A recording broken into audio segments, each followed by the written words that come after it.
ესე იგი, მეგობრებო, ჩემმა მეგობრებმა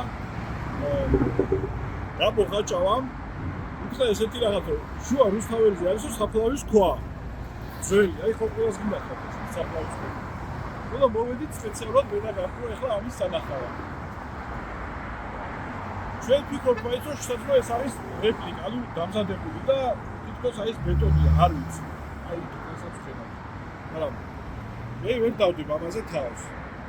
ვერდები ყველას გინახავთ, ეს არის ესეთი საფლავის ქვები არის შუა საუკუნეების საფლავის ქვები, რა და ვინმე ხომ არ იცით, აი ამ ქვის წარმოშობის ისტორია. არის ცხვარი, რასაც ვხედავთ. აქედან არ ვიცი ჩანს თუ არა, აი მეორე გზიდან შეხედავთ, აქედან აი დოქი, ღვინის დოქი, ადამიანის ფიგურა ჩანს ძალიან კარგად. ესე იგი, ეს რუსთაველზე ვიყურებ უძველეს საფლავის ქვას, ეს არის ნამდვილი. მაგრამ თუ ნამდვილი არ არის, ან ვინმე დააკეთებინა ან მოიტანა, ან თუ ნამდვილია, საიდან გაჩნდა ქალაქის ქვეყნის თავარ გამზირზე. არ ვიცი ეს კითხვა და მე არ ვიცი და ითქო თქვენ დაგვეხმაროთ ამის პასუხისმგებლობაში.